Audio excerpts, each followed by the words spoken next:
Il y a près de 30 minutes que l'hélicoptère survole le plus grand glacier du nord du cercle polaire, l'Inland 6, dans sa partie située sur la côte ouest du Groenland. À son bord, Serge Aviot, le chef de l'expédition Graal.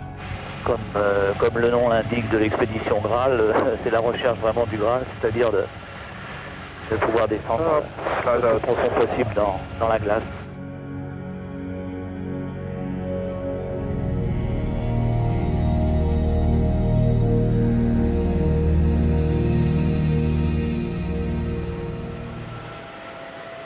L'équipe de l'expédition française d'exploration sous-glaciaire est composée de Cathy, Catherine Perrette, biologiste et spécialiste de la prise de vue microscopique, Alessio Romeo, glaciologue italien, Alain Coutet, professeur au Muséum d'histoire naturelle de Paris, un spécialiste de la faune extrémophile, celle qui arrive à survivre dans les glaces, Hervé Gérardi et Lionel Blin, les deux glacionautes.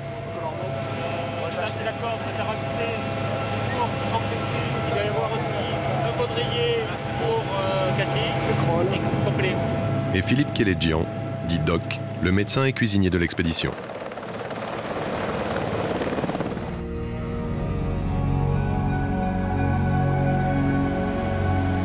On avance petit à petit sur l'Inland 6. Il faut savoir que c'est 9% de l'eau douce de la planète, un immense réservoir et en même temps un réfrigérateur de l'atmosphère, d'où l'importance de le protéger. Serge Aviot effectue sa 14e expédition sur ce glacier. Dans ce genre d'expédition, le plus difficile, c'est vraiment trouver la zone idéale. On est toujours très tendu. Je lis mon GPS, on approche éventuellement de la zone que j'avais fixée.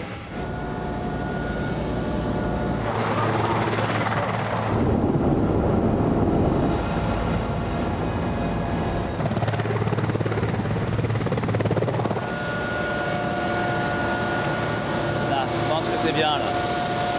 On devrait pouvoir s'en sortir. Un peu de boulot, mais ça devrait jouer.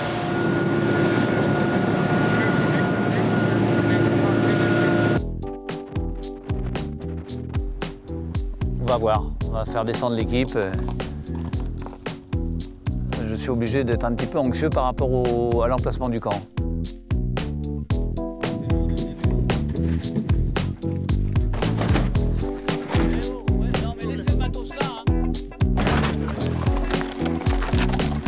Oui, c'est casse-gueule, mais... L'équipe s'affaire de décharger 1,4 tonne de matériel nécessaire à l'expédition pour survivre dans cet enfer de glace où la température peut descendre en ce mois de septembre à moins 30 degrés. Maintenant, on va être seul. Et j'espère que tout va bien se passer. Parce qu'il y a quand même du travail pour mettre le plan en place.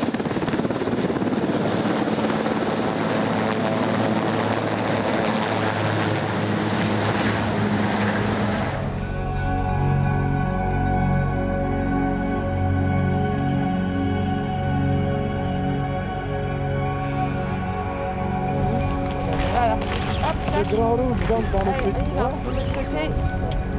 Allez, on y go.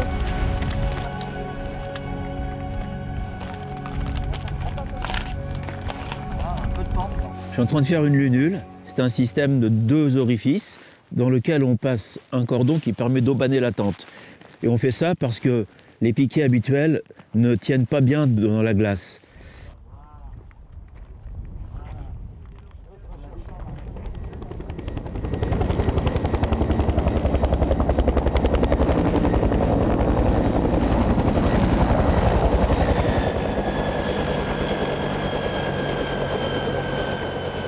On récupère le reste du matériel, notamment le matériel scientifique de Alain Coutet, et je crois qu'on aura tout ce qu'il faut maintenant pour travailler sur l'Inland 10. Et on sera vraiment, cette fois-ci, vraiment tout seul. Elle est con, hein, celle-ci, parce qu'elle tourne. Non, c'est bon, moi je marche dans la rainure, là. Tu gratouilles encore. Ramène-la là. Tape là-dessus.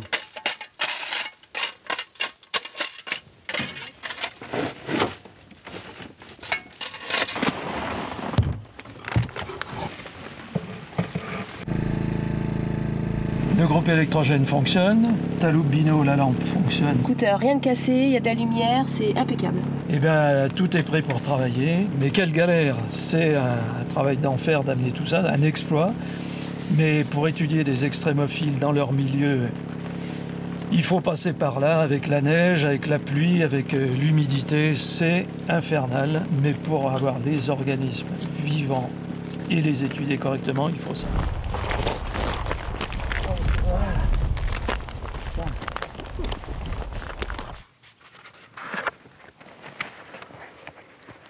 Sur l'île Landlis où nous sommes, il y a des rivières qui courent sur la glace à une certaine période de l'année. Ces rivières, ce qu'on appelle des bédières en termes de glaciologie, qui tombent dans le gouffre, creusent des moulins. Donc, on doit effectivement, pour descendre, équiper en partie par-dessus, sur la glace bien sûr, avec des broches, puis faire des relais.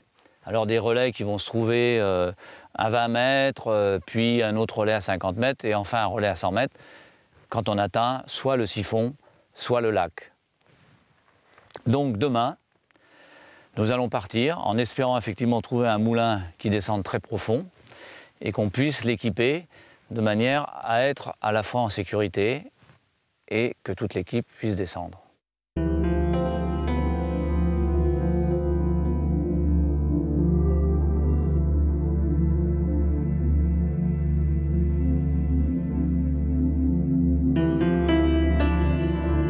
D'après toi, Serge, d'où vient le terme moulin là, qui est utilisé pour la glace? Alors moulin, c'est amusant parce qu'en fait, c'est un terme qui vient des chamoniards. Il se trouve que quand ils descendaient la vallée Blanche, ils entendaient un bruit. Et en fait, ce bruit, effectivement, ressemblait au bruit d'un moulin à eau. En passant, ils disaient, ben, il y a un moulin. Et à l'époque, Fontaine et Vallot, qui étaient deux alpinistes bien connus, ont eu l'idée un peu folle de descendre. Alors justement, à l'époque, ils sont descendus avec des échelles, ce qui n'était quand même pas évident.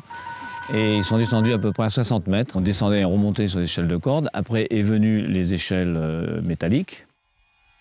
Et puis la grande révolution, ça a effectivement été la corde fixe, c'est-à-dire les cordes statiques qui permettaient à la fois de descendre, donc sans plus utiliser d'échelle, et de remonter sur les cordes.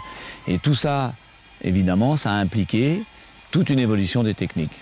Et toutes ces techniques qui ont été mises au point par des spéléos, notamment par moi-même à l'époque, ont été largement diffusées par l'École française de spéléologie dans les clubs. Et c'est ce qui a fait de plus en plus évoluer les techniques. Et on en est arrivé aux méthodes de remontée et de descente que nous avons aujourd'hui et qu'on utilise dans les gouffres, dans les moulins de glace.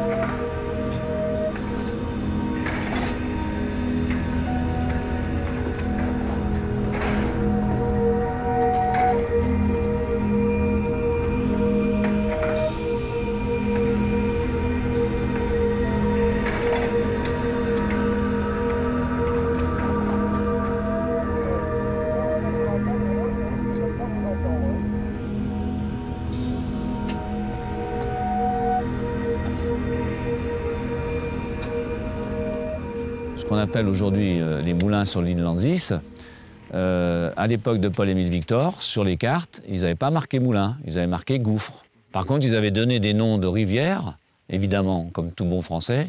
Ils avaient marqué la Garonne, la Seine, etc. D'ailleurs, c'est ce qui nous avait fait rêver, nous. C'est-à-dire que quand ils avaient donné ces noms, et qu'on avait vu ces noms sur la carte, avec au bout un gouffre, on s'était dit, ça doit être hallucinant.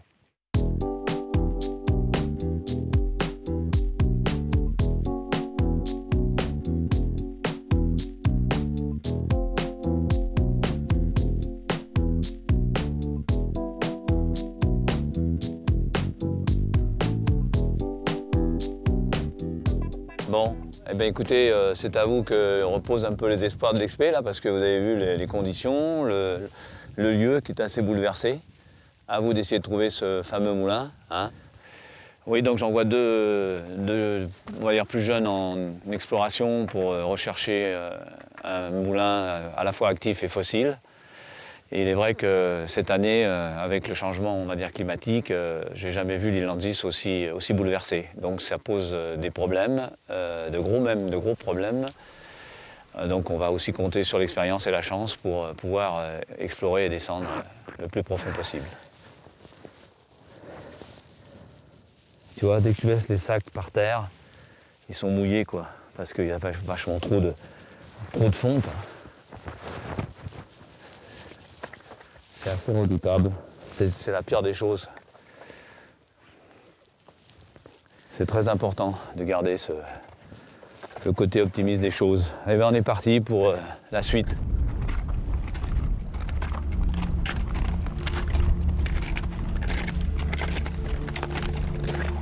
Serge et Lionel ont décidé d'accompagner les scientifiques pour collecter des échantillons. On va continuer notre cheminement à travers cette immensité.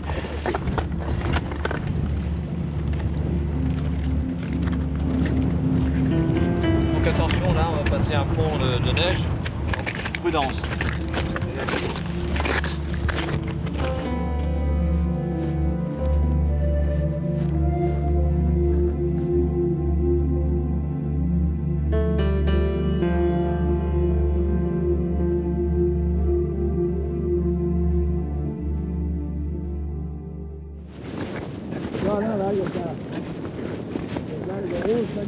Ouais, superbe. Superbe. On va faire un petit prélèvement. C'est bon, là, la glace est bonne. Alors là, tu vois, Cathy, la matière rouge qu'on a là, on dirait des traînées de sang. Hein, c'est tout à fait typique. Et ce sont des algues microscopiques qui ont une adaptation au froid. Voilà. Et puis on va prendre un peu sur leur bord ici. Là. Tu vois, il y en a plein là aussi.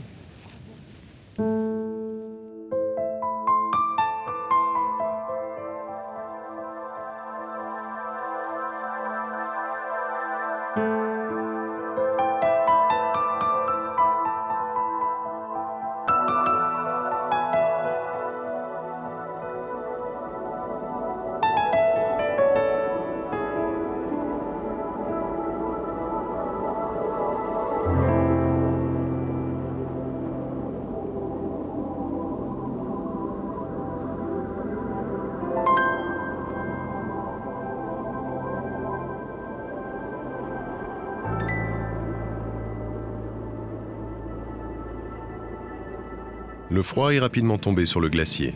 Cathy et Alain doivent utiliser leurs gants avec difficulté pour manipuler les échantillons.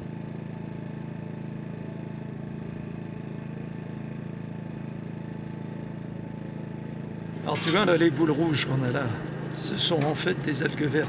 C'est surprenant, c'est rouge et normalement elles sont vertes. Mais en réalité, elles fabriquent une substance pour se protéger des mauvaises conditions. Cette substance est rouge et leur donne cet aspect de globules rouges. Malgré les températures extrêmes, de nombreuses variétés d'algues peuplent l'Inlandsis. Le point commun de ce peuple du froid, c'est de fabriquer des systèmes antigel qui leur donnent ces couleurs si vives. Ce qui est important de savoir dans les algues, c'est que c'est quand même la production sur Terre de 70% à 80% de l'oxygène que nous respirons. Donc l'intérêt aujourd'hui, c'est de savoir comment ces algues continuent à vivre, continuent à progresser ou pas en fonction du retrait des glaciers sur l'île Landis.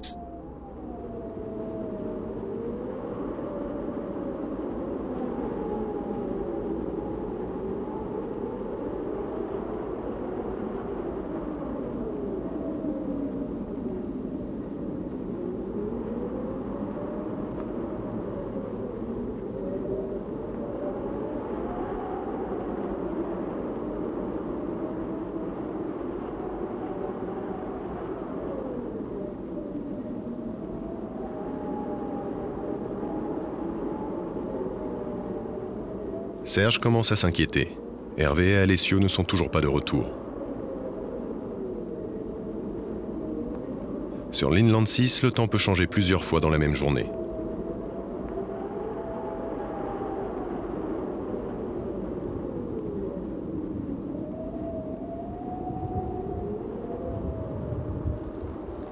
Alors ? Une bonne et une mauvaise nouvelle. Laquelle tu veux en premier? Bah donne-moi la mauvaise pour... La mauvaise, c'est qu'elle est partout. Et la bonne, c'est qu'on en a trouvé 12. 12 moulins. Mais actifs? Oui, la plupart.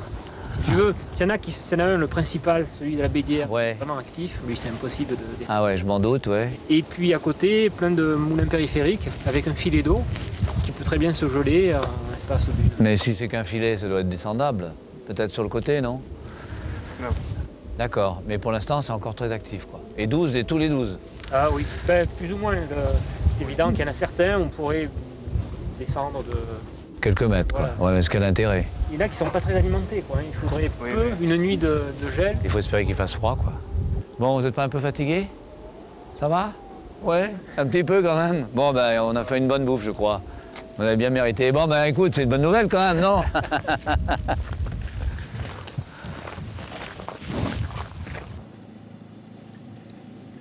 Allez, prenez des forces parce que demain, tout le monde en aura bien besoin.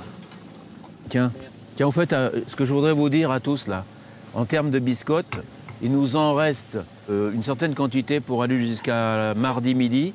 C'est-à-dire qu'il faut qu'on en mange 7 par jour et par personne, pas plus. De même que le chocolat, c'est 2 carrés par jour et par personne. Donc je vous dis ça parce que s'il ne reste rien à bouffer le dernier jour, tout le monde va hurler et ça ne sera pas sympa. Donc essayez de faire attention à la quantité de biscottes, de chocolat. Et pareil pour les fromages à pâte molle, 1 par jour et par personne. Voilà. Évidemment, il y en a qui ne vont pas être contents, mais tant pis.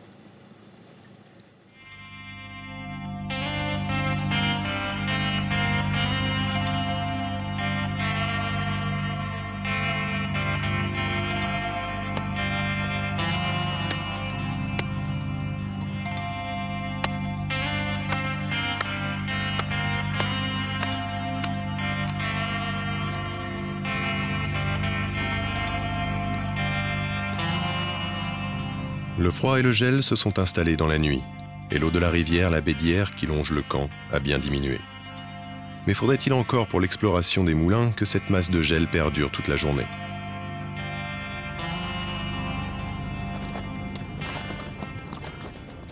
L'exploration des moulins n'est possible que pendant la courte saison d'été, de juillet à septembre, quand les eaux de fonte creusent les gouffres, puis gèlent. Je crois qu'on va avoir une belle descente, malheureusement avec beaucoup d'eau. Donc, on verra.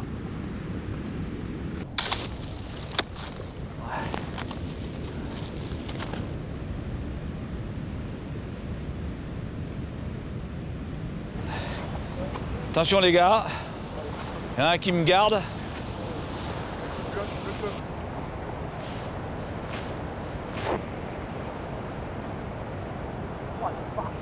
C'est difficile hein, de voir la profondeur, mais c'est un beau gouffre. Hein. Je pense qu'on peut effectivement descendre très profond, voir record du monde, quoi.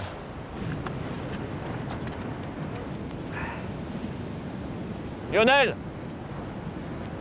faudra que tu me donnes un mousqueton de plus. Il faut des conditions de regel particulières parce que là, s'il y a trop d'eau, effectivement, on ne peut pas descendre à l'intérieur des moulins parce qu'il y a effectivement trop de danger par rapport à la cascade. Mais sur l'île Landis, il faut savoir qu'on peut avoir des conditions météo qui changent très très vite et atteindre des températures de moins 25, moins 30. Et là, ça va permettre de descendre. Mais d'un autre côté, on va avoir un temps relativement court pour explorer parce que, en même temps, les eaux qui sont prisonnières au fond du moulin vont commencer à remonter tout doucement. Et donc, c'est vraiment de l'exploration, je dirais, avec une grande part de chance et en même temps une certaine vitesse pour explorer. Le temps nous est compté, comme on dirait.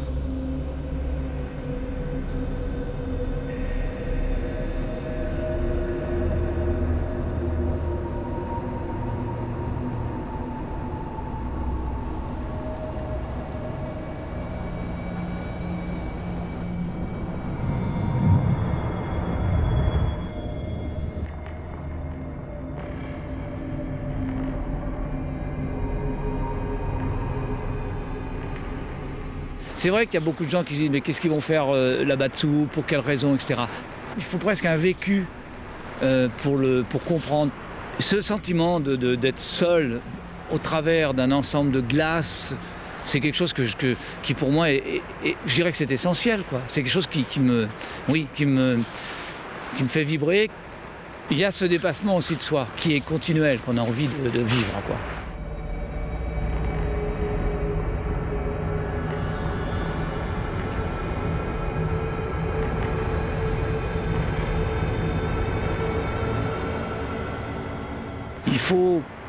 Il faut vivre l'envie de se dire, je descends un puits, qu'est-ce qu'il va y avoir plus bas?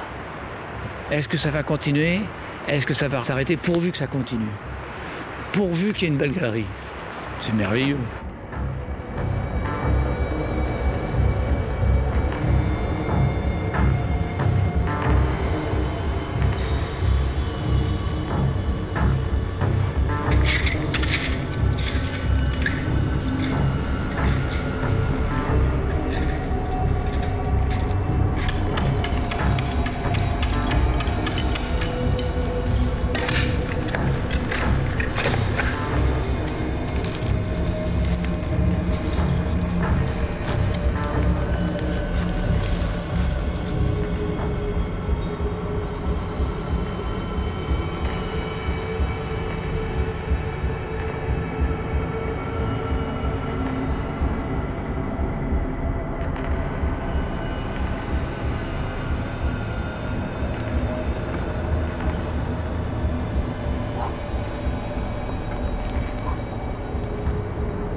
Très beau, très gros, mais beaucoup trop d'eau.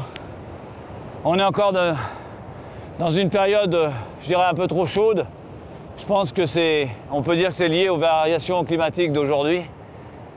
On ne pourra malheureusement pas aller très profond parce que tu as tous les embruns en même temps. Dans la cascade qui remonte, ça fait une espèce de... Vous verrez, ça fait comme une espèce de nuage. Un brouillard, quoi. Mais il a une forme absolument exceptionnelle, celui-là. C'est dommage si on ne peut pas descendre au fond, parce que vraiment, je pense que c'est un gros moulin. Vraiment un gros moulin. Je détiens un record du monde. Je ne sais pas s'il a été battu depuis d'une manière... Parce que ce qu'il faut savoir, quand on parle de la glace, c'est qu'il y a une nécessité absolue de faire des topographies extrêmement précises. Pour la simple et bonne raison, c'est que du jour au lendemain, l'eau à l'intérieur du moulin peut remonter. Donc il faut que l'on soit extrêmement... une déontologie, on va dire, du spéléo qui dit que si un gouffre fait moins 980, il ne fait pas moins 1000. Or, moins 1000, ça frappe plus l'esprit que moins 980. Dans la glace, c'est la même chose. Il faut être extrêmement sérieux parce qu'aujourd'hui, il y a un petit peu, on va dire, de développement de ce genre d'expédition dans les moulins. Et là, après, ça va être très difficile de savoir si les personnes sont restées honnêtes par rapport à la profondeur établie. C'est pour ça que quand on dit « moi, je détiens un record qui est celui de moins 173 mètres », c'est pas moins 190.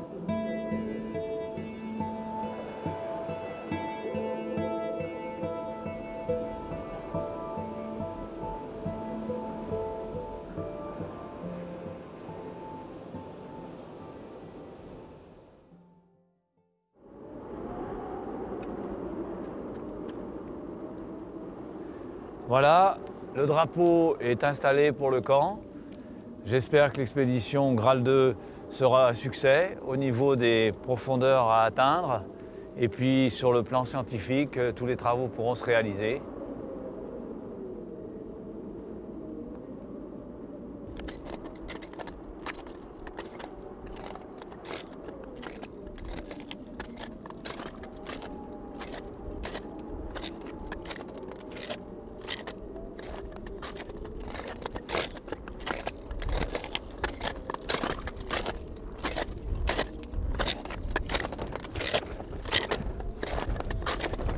Ça se trouve, ce soir, il va neiger. C'est dingue, hein? Ah, bah tiens, voilà un très beau trou. Trou de cryoconite. Donc, on a toujours pensé que sur les glaciers, il n'y avait pas de vie. Mais en fait, c'est faux. Il y en a partout. Seulement, c'est dans des tout petits trous. Et les organismes qui vivent ici sont des organismes microscopiques. Ces trous s'appellent des trous de cryoconite, ça veut dire conite poussière, cryo du froid.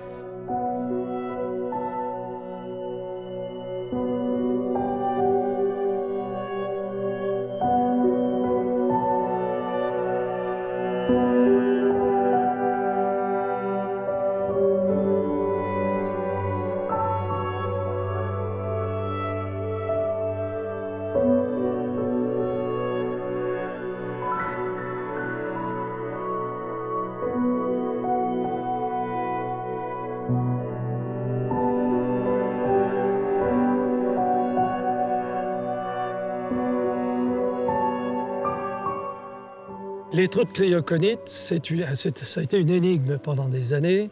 Maintenant, on connaît mieux leur fabrication.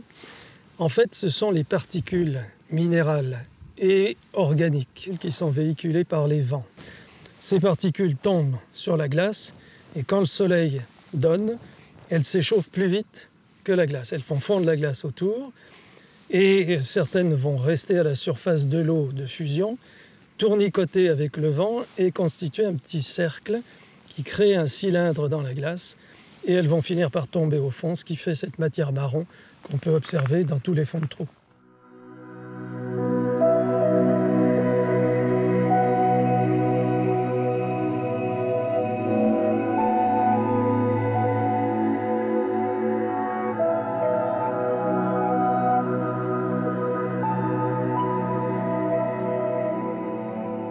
Et cette matière que nous remontons à l'aide de la seringue, eh bien, ce sont des micro-organismes tels que des algues microscopiques, des petits animaux comme le tardigrade, qui est vraiment la vedette ici.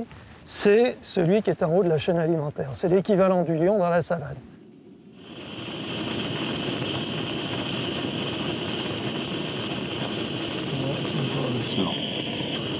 Super. Voilà, c'est bon, c'est bon. Alors là, ça va être impeccable pour attraper les tardigrades. Hop, voilà, c'est bon.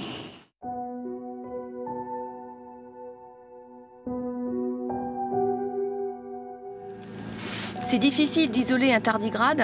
Déjà, c'est très fin, donc on a fabriqué des micro-pipettes, pipettes très très fines.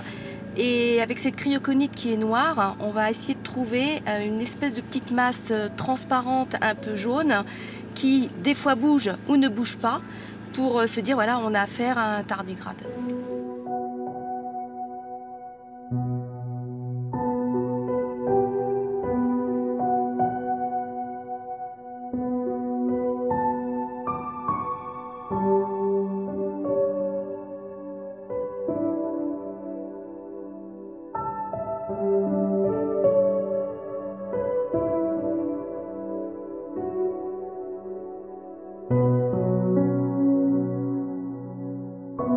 Le tardigrade, c'est un animal qui arrive à résister au froid en s'endormant, comme à la manière d'un ours, et il se réveille quand les conditions redeviennent bonnes. Donc quand un trou de cryoconite gèle, lui, il va être pris dans la glace et ça ne le tue pas. Quand la glace va fondre, il se réveille. Et on pense que cette capacité à conserver la vie est due à une substance, un sucre qui s'appelle le tréhalose. Et ce sucre, on pense aussi qu'il le tire des algues microscopiques qui, elles, sont capables de le fabriquer.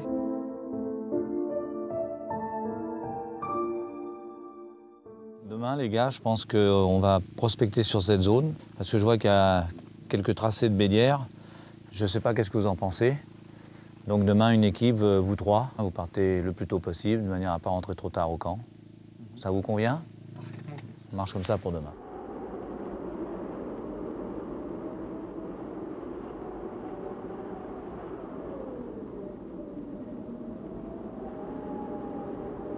Ok, là, tu peux amener.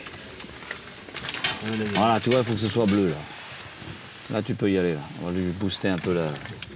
On espère toujours battre un record, bien sûr. Moi, je viens aussi pour ça, avec mon équipe. Mais le problème, c'est que c'est la nature, comme d'habitude, qui décide. Là, actuellement, on a trouvé un moulin qui est vraiment superbe, parce qu'en plus, il est alimenté par 2 bélières. Le problème, c'est qu'il n'est pas stabilisé. Il est extrêmement dangereux. Vous pouvez donner votre impression sur ce que vous avez ressenti. Surtout lorsqu'on s'est retrouvés tous les trois sur une vire qui était large comme la moitié de la caisse à peu près. On a entendu une grande déflagration et toute la cavité s'est mise à vibrer. Donc on voulait descendre plus bas, puis là on s'est regardé tous les trois, on s'est dit qu'est-ce qu'on fait, on remonte, et personne n'a hésité, on est remonté au plus vite. Moi je suis prêt à ce que mon équipe batte mon record, et je préférerais d'ailleurs que ce soit mon équipe qui batte le record. Maintenant, ouais, j'espère qu'ils ne le battront pas tout de suite, parce que bon, pour moi ce serait sympa de le garder encore un petit peu, mais maintenant c'est aussi, ça fait partie du jeu. Un record de toute façon, c'est fait pour être battu, hein. Le spéléologue drômois Serge Aviotte tente de battre un record, le record de descente à l'intérieur de la glace, un record que Serge Aviotte détient avec moins 173 mètres. Oui, je vous entends bien. J'ai une équipe qui est partie en exploration et j'espère que nous pourrons aller très profond.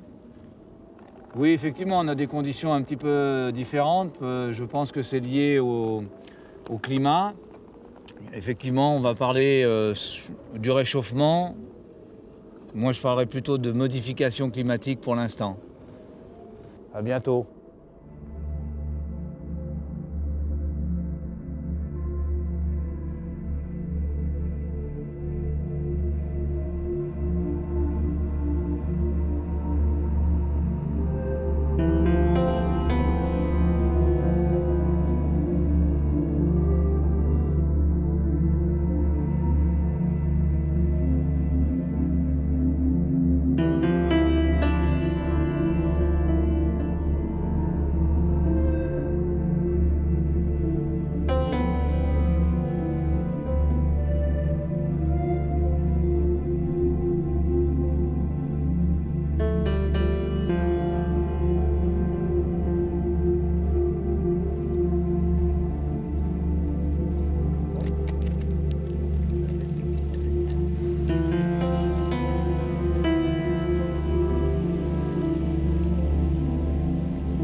Le record, c'est pas Serge Aviotte en fin de compte, c'est le record d'une équipe.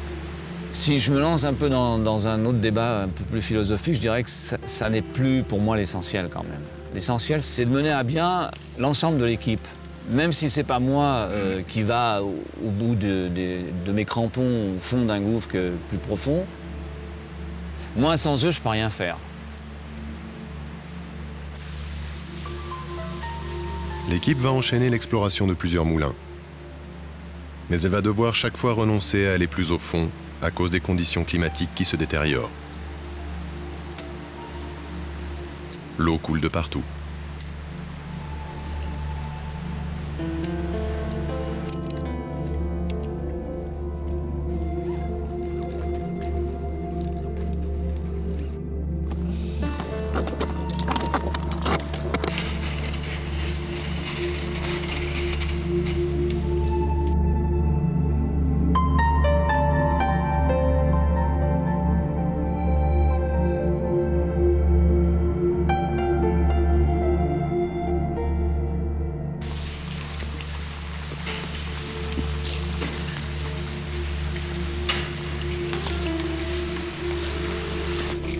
Wow. Attention au final parce qu'il n'y a pas, peut-être qu'il y a de l'eau sur la glace. Ah oui. Et reste avec la corde.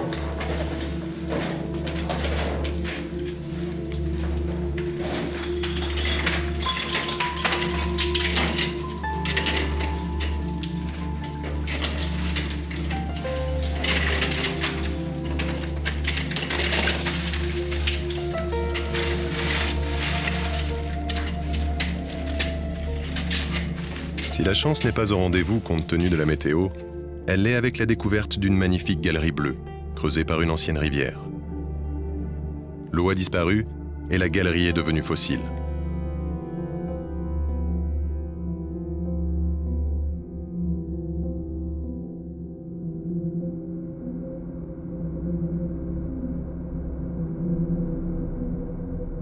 C'est fossile.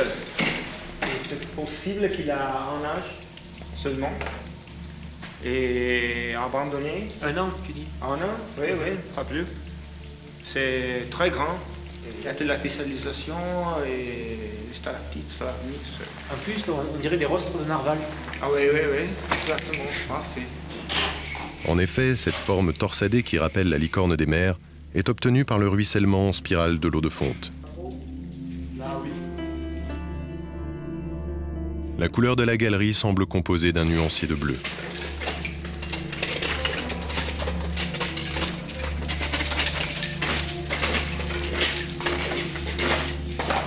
Et la filtration de la lumière peut donner des couleurs bleues ou blanches pour la présence au moins de bulles d'air.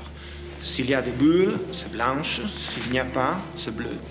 Parce que la pression de la glace a éliminé les bulles d'air. Plus nous allons profond et plus on va dans le passé. Et on peut trouver des informations très intéressantes sur les climats, sur la pollution, etc.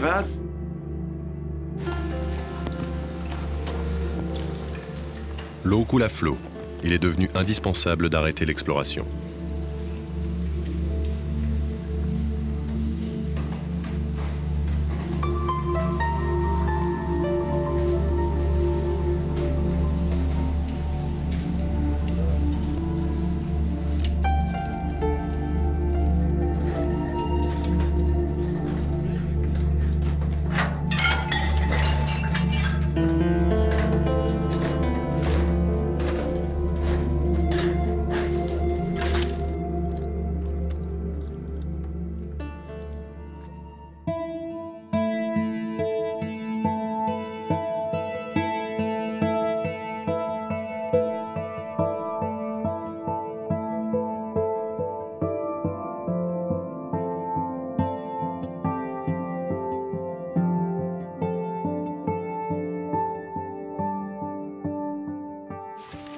La Bédière en fait se jette dans le lac en bas, à 70 mètres.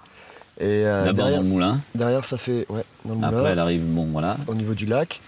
Le lac il doit faire, je sais pas moi, 15 mètres de diamètre. Ouais. T'as un verrou et derrière t'as la galerie qui part, mais qui est en eau. Hein. Mais qui part... Justement là c'est un écoulement qui pourrait être intéressant parce que c'est assez rare de trouver justement un moulin.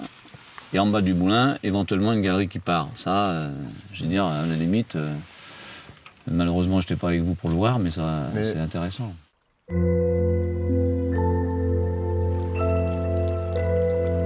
La température est ce matin pour la première fois nettement au-dessus de 0 degré. L'eau ruisselle de partout.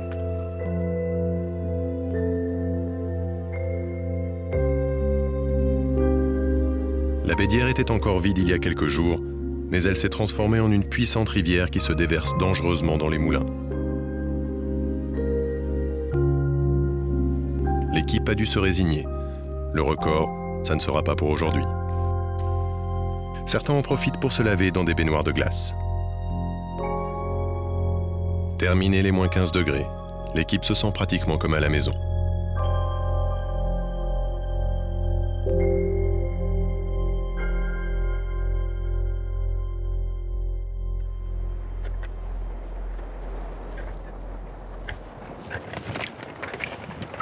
Là, ça m'a l'air pas mal. Tu vois les couches différentes de couleurs. Oui. Il y a des écoulements, si on peut prélever dans cette zone-là, mais alors il faut trouver un endroit facile. Bah écoute, je pense qu'on va remonter plus haut et je pense qu'il n'y a aucun problème pour équiper, hein, puisqu'on a une bonne paroi et le dessus, on va le mettre. Voilà, ça doit être impeccable pour ça. Okay. Avec Lionel, on va équiper.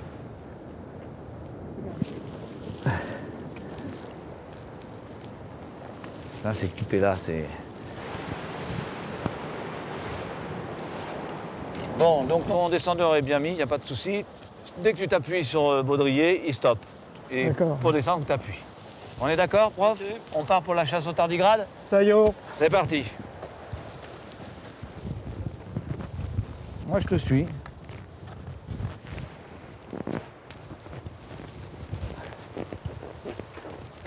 Ici, alors on va en faire un là.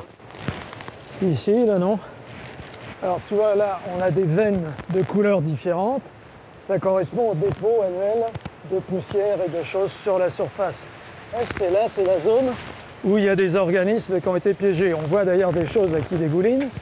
On va aller en profondeur, enlever la partie superficielle et récupérer, si possible, des organismes piégés. Le tardigrade semble en effet avoir la curieuse capacité de vivre des centaines d'années dans une sorte d'hibernation et de pouvoir revenir à la vie une fois réhydraté. Des tardigrades de plus de 200 ans auraient ainsi été ramenés à la vie.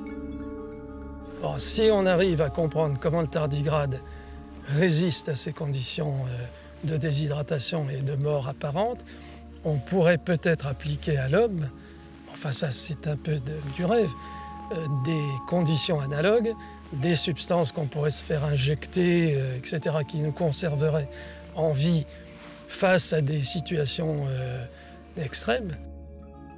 Parfois, la réalité dépasse la fiction. Certaines de ces propriétés sont actuellement testées dans le milieu chirurgical pour maintenir des greffons plus longtemps en vie.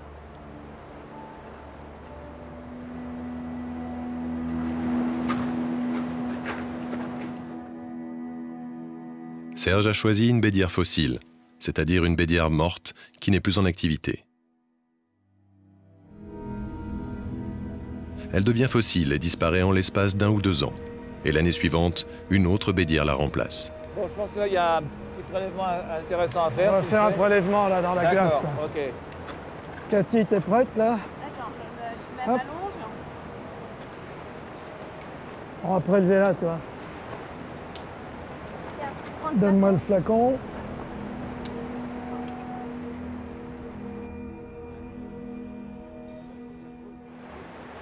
Ah bah joli petit prélèvement, hein. On dirait qu'il y a des petites traces dedans. Regardez ça au microscope. Ah mais c'est bon, j'y faire. Je peux faire aussi, c'est pas la peine de s'y foutre à laisse-moi trois. faire, parce que je suis quand même plus habitué que vous à servir des mousquetons, alors que vous, pour tout ce qui concerne les microscopes, il n'y a pas de problème. Et c'est mon boulot. Viens là, viens. Alors. Ah, moi je vais pas là-bas. T'as vu un peu le douillon? La prudence s'impose, car cette bédière de substitution peut atteindre un débit de 40 mètres cubes seconde.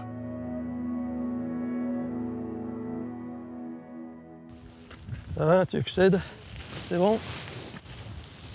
Hop, hop, hop, hop, hop, le beans. Regarde le micro, complètement de travers. Ça, ça a fondu dessous. Et puis alors là, regarde un peu. Tu vois comment ça a bougé là? Oh la vache. Heureusement qu'on est rentré assez tôt, hein, sinon tout partait par terre. Par chance, Alain a ramené dans ses échantillons un tardigrade sur le point de pondre. Cet animal est très particulier et comme il vit dans un milieu pauvre, il est difficile pour lui de trouver un partenaire. Donc, quand il faut qu'il assure la survie de l'espèce, il a une capacité, c'est de transformer ses cellules sexuelles femelles en œufs directement, sans qu'il y ait eu de copulation, sans qu'il y ait eu d'intervention d'un partenaire. Et là, on voit les 2 œufs attachés à l'arrière-train. Ils vont se décrocher et l'animal va se libérer de la partie arrière. Cet étrange animal, appelé rotifère, est un peu plus petit qu'un tardigrade. Certains sont même 2 fois plus fins qu'un cheveu. Il doit son nom à la rotation de 2 couronnes de cils. Ce système original aspire les bactéries dont il se nourrit jusqu'à sa bouche. Le rotifère se déplace grâce à un pied muni d'une glande adhésive qui lui permet de se fixer.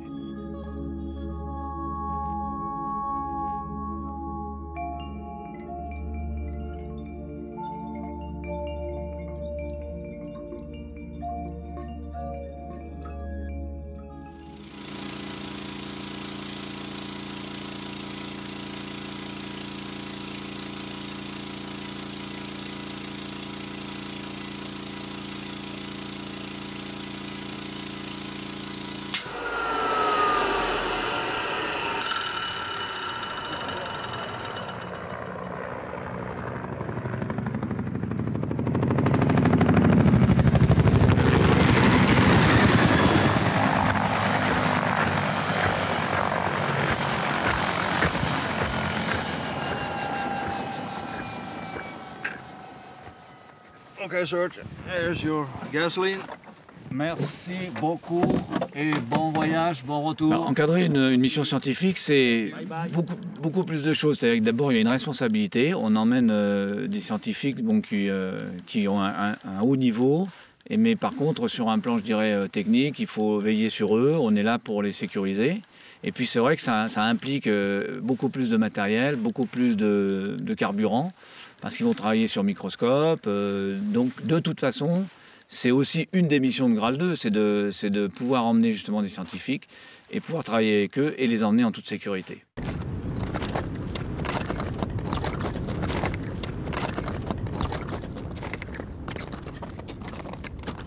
Mais les accidents arrivent toujours là où on ne s'y attend pas.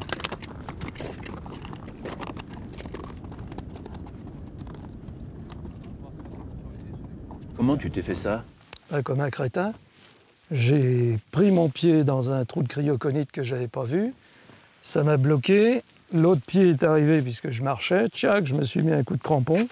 Et regarde, tu vois, et ça m'a fait une douleur comme si j'avais pris une boule de pétanque dans le talon. D'accord. Une espèce de machin, paf. Ouais. Tu t'es peut-être fait un claquage, mais faut voir. Hein. Alain, je vais te poser ta jambe sur ma cuisse. Ouais. Est-ce que tu as mal au mollet quand Le mollet, ça va. Ça va. Alain, je t'enlève le chausson et j'espère que je ne vais pas te faire trop mal. Putain, fais gaffe, ça fait... Mais quand même, ça te fait mal, on dirait, ça fait mal, ouais. Voilà. Bon. Très bien. Ça n'a pas l'air d'être trop enflé quand même. Tu as mal plutôt par ici ou par ici? Par ici, oui. Par ici. Ouais. Bon, et quand je fais comme ça te fait mal au... Ça me fait mal à gauche. Ouais, d'accord. Ok. Là un petit peu. Un petit peu, mais le plus, c'est au niveau du ligament. Surtout à gauche, oui. Bon, écoute, tu as une bonne entorse. Vas-y doucement. Ok. Et comment tu te sens avec ce bandage? Bah écoute, c'est mieux, mais j'ai quand même encore mal. Bien sûr. Bon, je vais donc te faire une piqûre d'anti-inflammatoire. Ah ouais. Par contre, pour ça, il faut que tu baisses ton froc. Ah, ça, c'est encore une occasion. Hein. Vas-y.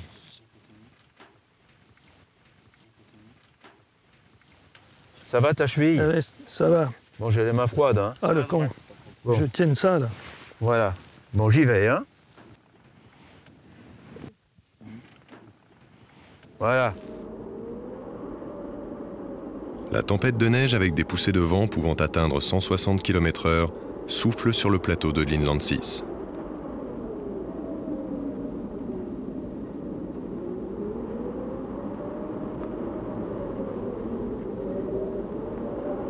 Aujourd'hui, c'est vraiment tout bouché et je pense que malgré qu'on ait pu faire une douzaine de moulins, dont un très important, on a pu descendre quand même un peu plus de 100 mètres.